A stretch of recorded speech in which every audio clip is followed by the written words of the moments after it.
کہتے ہیں باب الربا. ربا جو ہے وہ سود کو کہتے ہیں، اور اس حدیث پاک میں سود کے جو احکام ہیں ان کو بیان کیا جائے گا. اور ربا جو ہے یہ اس کا لفظی معنی ہوتا ہے بڑھوتری، بڑھنا یا زیادہ ہونا. تو اصطلاح میں ربا کیا ہے یا سود جس کو کہتے ہیں وہ کیا ہے؟ اصطلاح میں ربا یہ ہے کہ فکس نفع کسی بھی چیز پر.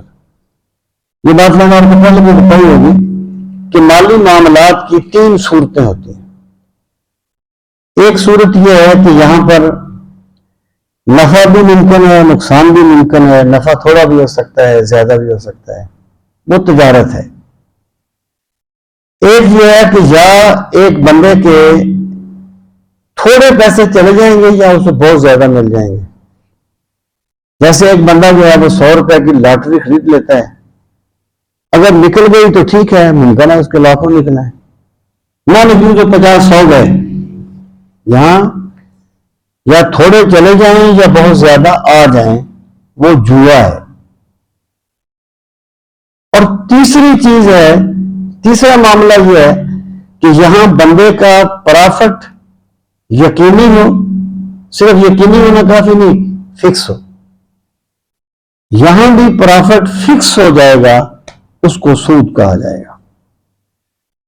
دیکھیں یہ رسول کریم علیہ الصلوۃ والسلام نے فرمایا تھا کہ ایک زمانہ آئے گا کہ ہر بندہ سود کھائے گا، یا اسے سود کا دھواں ضرور پہنچے گا، غبار ضرور پہنچے گا. شاید ہم اس زمانے سے گزر رہے ہیں، لیکن بہرحال پھر بھی بندے کو احساس ضرور ہونا چاہیے، اور خام خواہ وہ لفظوں کے ہیر پھیر میں حرام کو حلال کرنے کی کوشش نہیں کرنی چاہیے. تو ہر ایسا معاملہ جس کا پرافٹ فکس ہوگا وہ سود ہوگا. اب آپ دیکھیں کہ قرآن مجید میں یہاں پر اللہ تعالیٰ نے سود کو حرام کیا ہے.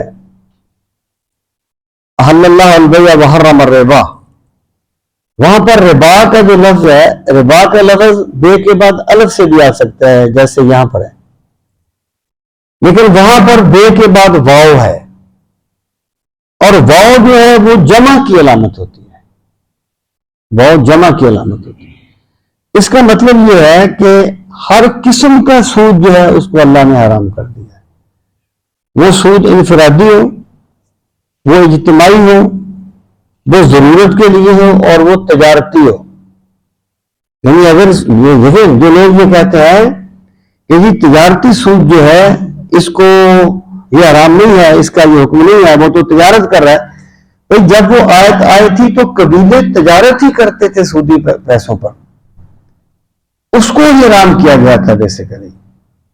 تو ہر قسم کا جو سود ہے وہ کسی بھی قسم کا ہو، اسلام نے اس کو حرام قرار دیا ہے. اور اتنی سخت وعید سود پر آئی ہے جتنی ایک وعید ہے جو صرف 2 جگہ 2 گناہوں پر آئی ہے. ایک وہ جو بندہ کسی اللہ کے نیک بندے سے، ولی سے دشمنی رکھے. وعید کیا ہے کہ اس کے خلاف اللہ اور اللہ کا رسول اعلان جنگ کرتے ہیں. تو آپ نے فرمایا کہ من عادى لي وليا فقد آذنته بالحرب. حدیث قدسی ہے کہ جو بندہ میرے کسی ولی سے دشمنی رکھتا ہے تو میں اس کے خلاف اعلان جنگ کرتا ہوں. اور یہی وہی جو ہے نا یہ سود خور کے بارے میں آئی ہے کہ جو بندے باز نہیں آتے فَأْذَنُوا بِحَرْبٍ مِّنَ اللَّهِ وَرَسُولِهِ، تو پھر وہ اللہ اور اللہ کے رسول سے جنگ کرنے کے لیے تیار ہو جائیں. تو جب یہ آیت نازل ہوئی تو کوئی قبیلہ تھا جو ایسا کاروبار کرتا تھا، اس نے کہا کہ ہم اس کو یہیں پر چھوڑتے ہیں کیونکہ ہم اللہ سے جنگ کرنے کی طاقت نہیں رکھتے، ہم اللہ کے رسول سے جنگ کرنے کی طاقت نہیں رکھتے. تو باقی ظاہر ہے یہ آج کل بہت سی ایسی چیزیں مروج ہیں، اور اس میں ایک بنیادی بات ہمیں یہ سمجھ لینی چاہیے. مثلا ایک بندہ ملازم ہے تو اس کو سود کے پیسوں سے تنخواہ دی جاتی ہے بالفرض، تو اس کے لیے وہ سود نہیں ہوگا. اس لیے نہیں ہوگا اس کے لیے سود کہ اس نے اپنی تنخواہ لی ہے, ملکیت اس لینے والے بندے نے جیسے بھی لیا ہے وہ اس کا معاملہ ہے, اب وہ اس کا مالک ہے اور وہ اپنے ملازم کو تنخواہ دے رہا ہے, تو وہ سود نہیں ہوگا. اس طریقے سے یہ ملازمین کا وہ ہوتا ہے G P fund, general provident fund, اس پر بھی سود کی تعریف لاگو نہیں ہوتی. وہ اصولی طور پر فنڈ سود نہیں ہے. اگر کوئی نہیں لیتا تو اس کی اپنی مرضی ہے, اچھی بات ہے, وہ ایسی چیز سے بچتا ہے, لیکن اسے لینے والے کو آپ یہ نہیں کہہ سکتے کہ تم نے حرام کھایا ہے. وہ سود نہیں ہے, وہ تنخواہ کی ایک صورت ہے.